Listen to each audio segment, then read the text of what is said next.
ama saha eta ya wis kena tikin pinasti mapak baya kena lara tumungku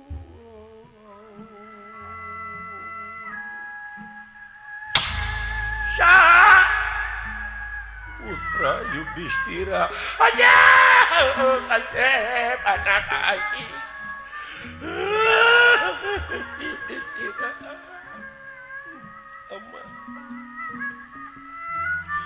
apunten tina naon rupi kalepatan kata melaran putra amanta teu kasep teu bageus tahun-tahun sempat tepung jeung nu jadi anak 13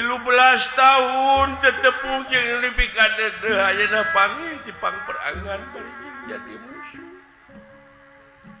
tega si Yudana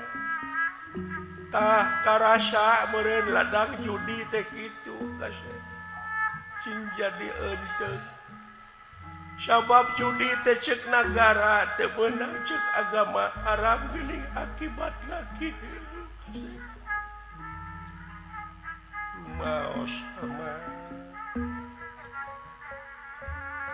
yang akan beungtang retek-teken suku genteng blokeun ama bade disik-sik dikunyit-kunyit dicacak diwalang-walang kaula teh murid dosa murid doraka ama teu bagus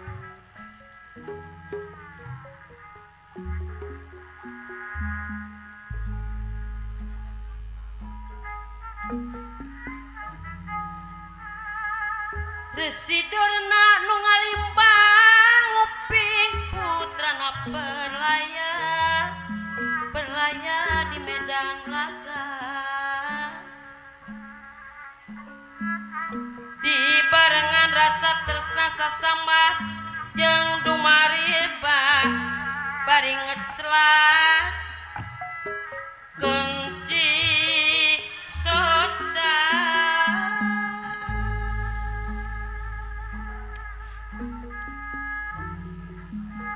pikir kusut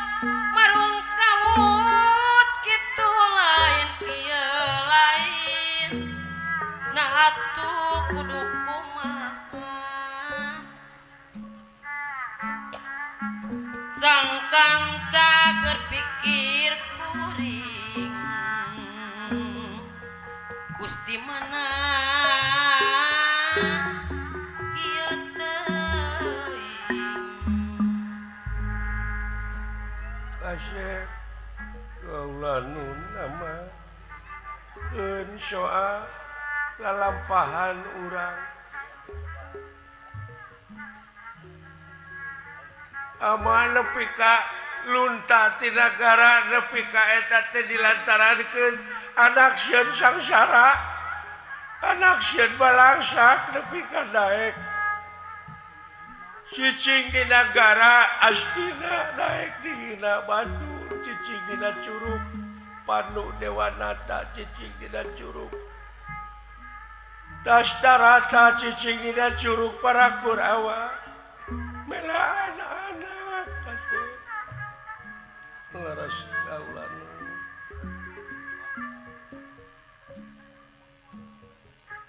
tong boro ama jelema di mana hayam megarkeun nok meri da pukul nok meri anak meri tapi nyaah we eta ka meri eta hayam da pukul anak meri kulina resep dicai indung nama kakak kokok di daratnya sieun anak ti deuleu komo ama jelema bayangkeun ku hidup ayeuna kabejakeun pae nu jadi anak nanyakeun ka itu ka dieu aya nu nyaritakeun nya aya nu nyaritakeun teu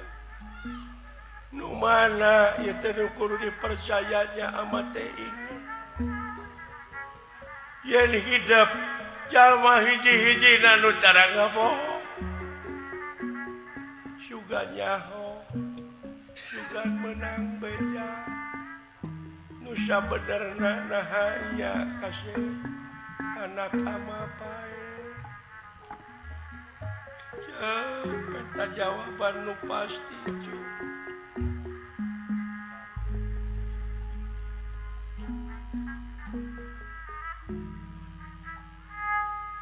pati nyari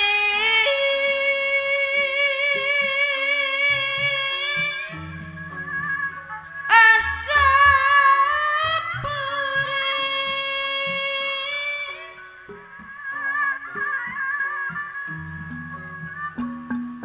payah ngarasa tukengah ruksak perih